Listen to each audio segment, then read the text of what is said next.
So I'm going to talk a little bit just through the natural and barrier methods. And you will often see when you look at contraception presentations, everybody always has to talk a little bit about abstinence. Obviously, that works.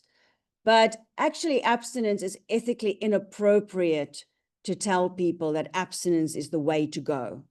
And we've had issues, for example, America used to have that as part of the USA as part of, at one stage as part of it, had that as part of their teenage prevention strategy, was to preach abstinence to teenagers. Just for the record, it doesn't work. So we've got good evidence that it's also not very effective as a way to try and get people to not have sex. Doesn't work. But actually, from an ethical point of view and from a self-determination point of view, it's not our role as healthcare workers to judge the behavior of our patients. And so your emphasis is more about what is healthy and what is best for my patient. Just a word about the withdrawal or pull-out method. In some cultures and also religious practices, actually most other contraceptive methods might not be appropriate, or might be something that gets used quite often. Withdrawal is potentially, if you can get it right every single time, there's actually quite a low potential 4% failure rate, which is not terrible. So it is but it's not very easy necessarily. And what you have to explain to your patient is that even in the lubrication fluids, there are a minimal amount of sperm. So it's not a guarantee with pull-out in terms of pregnancy. But for people, especially if they are actually hoping to have kids at some point, and they just don't want to have kids at the moment, this might be a very appropriate contraceptive method. So natural family planning, and as I've mentioned, I'm a qualified natural family planning trainer. I used to train lots of couples in the UK on how to do natural family planning. It is a mission, but you do get patients who are up to it. And basically what it means is you have to have a really good understanding of your cycle to be able to understand when to avoid sex.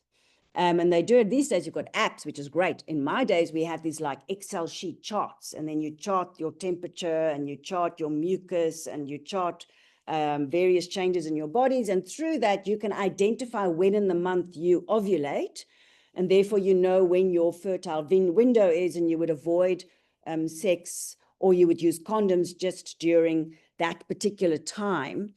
It's obviously non-hormonal. It's great also because you're in touch with your own body.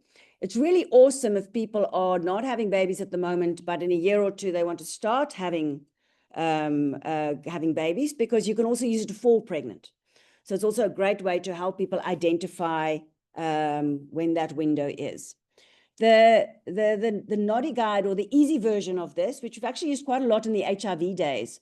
So when we used to, these days it's easy with the U equals U, but if you've got patients where they want to have a baby, the one partner's got HIV, and you wanted to get them that they're going to have a baby, but you only want them to have sex during the fertile time.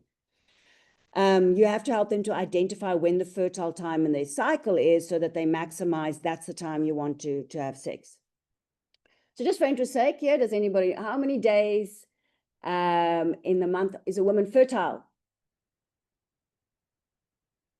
Come on, let's get some interaction here. Yes. Okay, we've got 5 days, good? Yeah? Yeah, so it's somewhere between 5 and 7 days. And you will find your patients will think it's only 1 day because they've read some silly biological textbook, or they think it's the whole month that they're fertile and you should never have. So being able to understand that there's a window is very helpful. So something that we used a lot was the 20-10 rule. So you would look at how many days their cycle is. So say they have always a 30-day cycle, or a 35-day cycle, or a 28-day cycle. You would minus 20 and you would minus 10. So if they say they've got a 35-day cycle and you minus 20, then that gives you day 15, and minus 10 will give you day 25. And then their fertile window is between day 15 and day 25. So it's sort of a way to create... yeah, and they're very useful if they're wanting to fall pregnant. The other method is lactational amenorrhea. We talk quite a lot about that in natural family planning. We know that in the first 6 months, if you're exclusively breastfeeding and you're amenorrheic, the chances of falling pregnant is very close to zero. But as soon as you're after 6 months, things do start changing, and especially because babies quite often are no longer exclusively breastfeeding.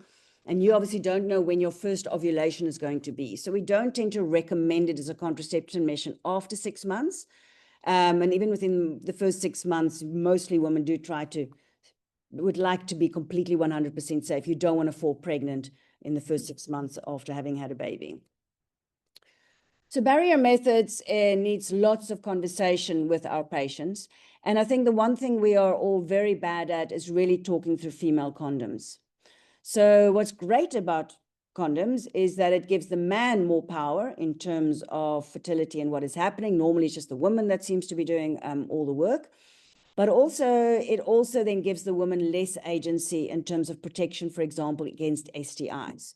So if a man, for example, is not wanting to have a condom or doesn't have a male condom with him or doesn't want to put a male condom on, it gives them less options. And so being able to get more comfortable and being able to explain to people how to use female condoms. There's also language-wise, some people now are calling them inner and outer condoms, be a little bit more gender sensitive.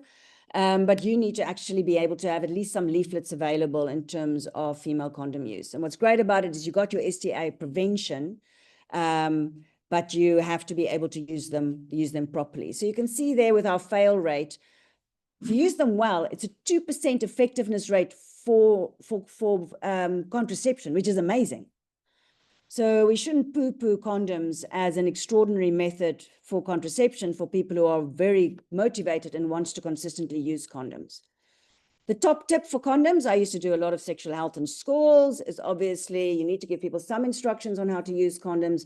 And the most important thing is to squeeze out the air bubble at the top before you put it on. Sperm comes out at 30 miles per second or something ridiculous. And if there's air in that top, if there's a bubble in the condom, that's what quite often breaks the condoms. It's actually very hard to break a condom. If any of you've ever tried, they're really well made. But that's actually the mechanism of how a condom gets broken. It's just not getting rid of that air. And so do talk your patients through condoms when you give those out. The diaphragm or the cap, I'm not actually even sure if this is available within the public sector. I don't think they have them at the clinics. It's quite nice as a method that gives also control to the woman without having to use hormones. It's a bit of a fiddle. You need to know what you're sort of getting used to and being able to put it in. And it is used with spermicides, which can be messy, and some people might have allergies or get irritated by the spermicides. And the big thing is limited availability. And you can see the failure rate is a little bit higher. You also have to use it consistently well. And so this is not a method that is often used in our particular scenario, sort of more within the global north. So let's look at hormonal contraception, and I'm going to talk about the oral, and I've included the hormonal patch here, also something we don't have a lot in public sector because the side effects